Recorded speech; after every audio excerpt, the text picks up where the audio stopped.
Morning students, है ना। हम लोग पिछला वीडियो में पढ़ रहे थे नर्स्ट इक्वेशन, लेकिन हाफ सेल के लिए, सिंगल इलेक्ट्रोड के लिए। ठीक है, अगर कोई हमारे पास हाफ सेल हो, कॉपर हाफ सेल हो, चाहे जिंक हाफ सेल हो, तो अगर उसका हम लोग कंसंट्रेशन और टेम्परेचर को चेंज करेंगे तो उसका इलेक्ट्रोड पोटेंशियल किस प्रकार से चेंज करेगा, ये हम लोग नर्स्ट इक्वेशन से निकाल सकते थे।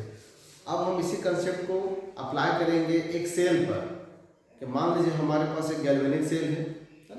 उसका हम लोग इलेक्ट्रोमोटिव फोर्स स्टैंडर्ड कंडीशन में तो आराम से निकाल सकते हैं। इस तरह से ई नॉट सेल बराबर होता है E naught cathode minus E naught anode. अब ये दोनों वैल्यू हम लोगों को इलेक्ट्रोकेमिकल सीरीज में पता है, तो हम लोग स्टैंडर्ड ईएमएफ किसी सेल का आराम से निकाल सकते हैं। लेकिन अगर हम उस सेल का टेम्परेचर या कंसंट्रेशन को चेंज करेंगे, बेसिकली हम लोगों को कंसंट्रेशन चेंज करना है, टेम्परेचर हम लोगों को 25 डिग्री सेल्सियस से रखना है। तो अगर हम कंसंट्रेशन को चेंज करते हैं तो उस गैल्वेनिक सेल का इलेक्ट्रोमोटिव फोर्स किस प्रकार से चेंज होगा, ये हम कैसे निकाल सकते हैं, तो इसके लिए हम लोग चर्चा करेंगे। ठीक है, देखिए, for a general cell reaction, हम लोग एक जनरल रिएक्शन कंसिडर कर रहे हैं। For a general cell reaction है हमारा small A into A plus small B into B gives small C into C plus small D into D. देखिए, इस पूरे इक्वेशन में कुछ इलेक्ट्रॉन का तो लेन देन हुआ होगा, चाहे 2 मोल चाहे 1 मोल। तो चलिए हम मान लेते हैं कि यहाँ पर n मोल इलेक्ट्रॉन का लेन देन हुआ है। ठीक है, small a small B small से स्मॉल डी को कहा जाता है मोलर कोफिशिएंट या स्टोइकियोमेट्रिक कोफिशिएंट, जो नंबर ऑफ मोल को इंडिकेट करते हैं। ए और बी हमारा रिएक्टेंट हो गया, सी और डी हमारा हो गया product. The Nernst equation for a general cell reaction, the Nernst equation is written as. इस रिएक्शन के लिए हम लोग नर्स्ट इक्वेशन को ऐसे लिख सकते हैं, ये होता है ई सेल बराबर E naught cell minus 2.303 RT divide by NF log base 10। हम लोग बेस 10 में लेके चल रहे हैं, इसलिए हम यहाँ पर 2.303 से मल्टीप्लाई किए हुए हैं इनटू क्यू। क्यू को कहा जाता है रिएक्शन कोसेंट। ये कैसे निकलता है आगे हम चर्चा करेंगे। चलिए, नर्स्ट इक्वेशन के पढ़ाई को हम आगे बढ़ा रहे हैं, यहाँ पर इक्वेशन 4 मान रहे हैं। ठीक है, पिछला वीडियो में इक्वेशन 3 तक हम लोग पहुंचे थे। वे जहाँ ये सब टर्म क्या क्या लिखेंगे, ई सेल हो गया हमारा electromotive force of the cell under given concentration. E naught cell क्या होता है, standard EMF of the cell. ये कैसे निकलता है बच्चों, E naught cathode minus E naught anode करके। ठीक है, आर हमारा क्या है, गैस कांस्टेंट। आर बराबर है गैस कांस्टेंट, इसका वैल्यू हम लोग को पता है 8.314 जूल पर मोल पर केल्विन। टी हमारा टेम्परेचर है, टी हमारा टेम्परेचर है। टेम्परेचर को लेना है हम लोगों को केल्विन में, टेम्परेचर को किस लेना है, केल्विन में। एन हो गया number of moles of electron involve, मतलब कितना मोल इलेक्ट्रॉन का लेन देन हुआ है। और एफ भी हम जान रहे हैं फैराडे कांस्टेंट, इसका वैल्यू होता है 96500 कूलम पर मोल। क्यू को कहा जाता है रिएक्शन कोसेंट। ये कैसे निकलता है बच्चों, तो इसके लिए हम लोग ऊपर में लिखेंगे molar concentration of product divide by molar concentration of reactant. तो प्रोडक्ट हमारा यहाँ कौन है, सी और डी। तो यहाँ लिखेंगे हम लोग molar concentration of C into molar concentration of D divide by molar concentration of A into molar concentration of B, और जो इनका मोलर कोफिशिएंट है ये चला जाएगा पावर में। जैसे यहाँ पावर हो जाएगा small c small d small a small b, this is called reaction quotient, ठीक है। तो इस इक्वेशन की सहायता से हम दिए गए टेम्परेचर और कंसंट्रेशन पर गैल्वेनिक सेल का इलेक्ट्रोमोटिव फोर्स निकाल सकते हैं। अगर हम इक्वेशन 4 को 25 डिग्री सेल्सियस पे लिखना चाहें तो हमको n को छोड़ करके बाकी सारा वैल्यू पता है, और इसको सॉल्व करने पर 0.059 वोल्ट आता है, हम लोग को पता है। तो हम इक्वेशन 4 को 25 डिग्री सेल्सियस पे लिखेंगे, है ना। At 25 degree Celsius that is 298 kelvin,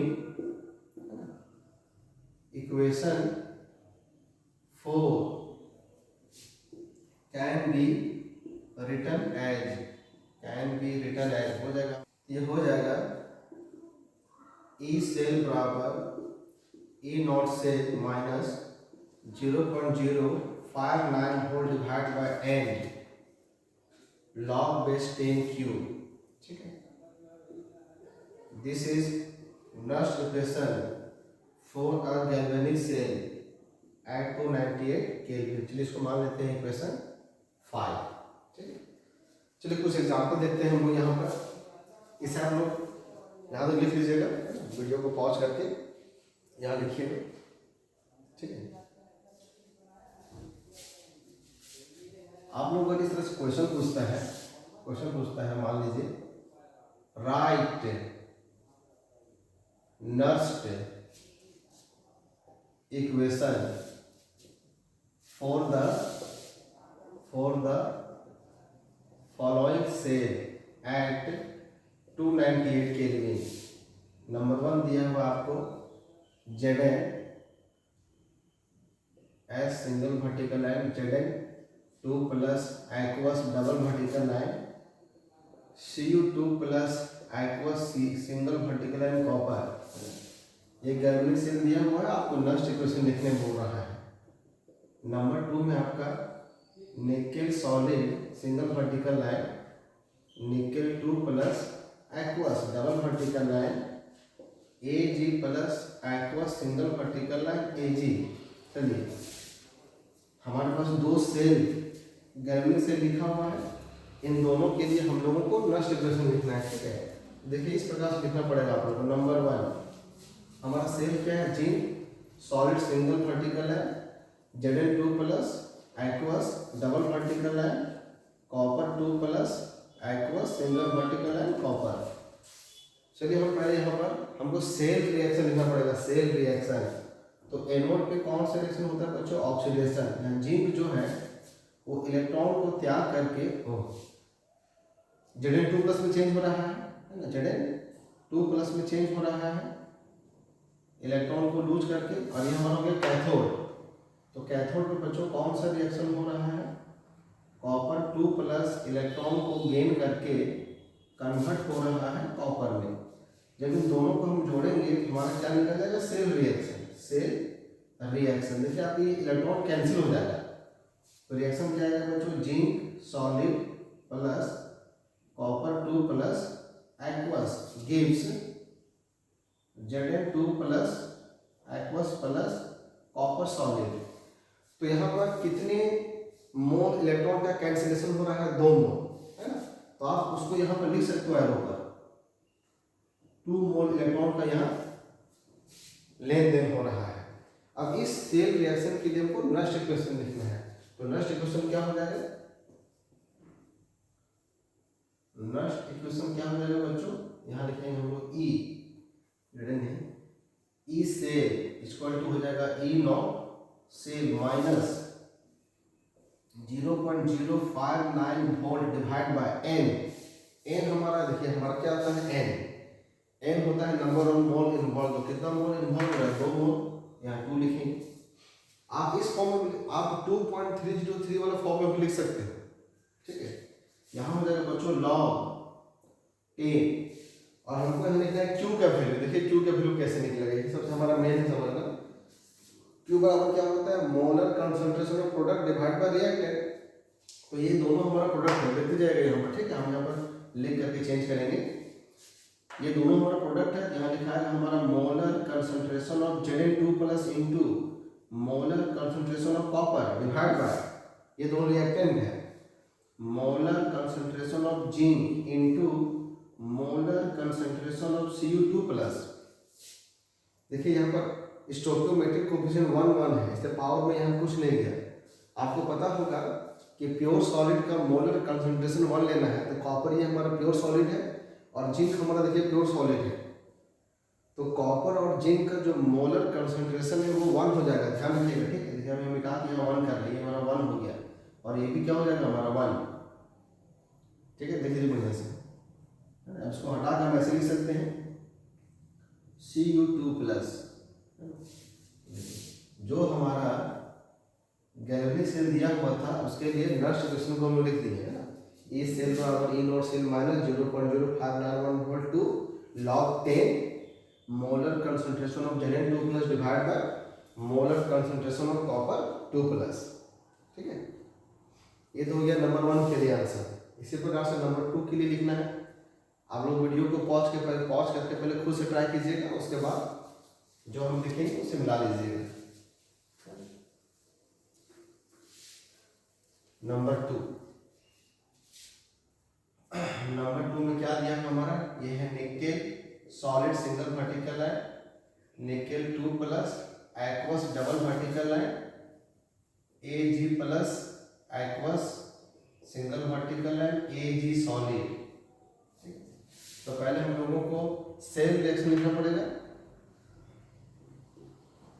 तो एनोड पे क्या होता है, ऑक्सीडेशन, निकेल किस में चेंज हो रहा है, निकेल 2+ पे बैलेंस कर दें, यहाँ पर आ जाएगा 2 इलेक्ट्रॉन।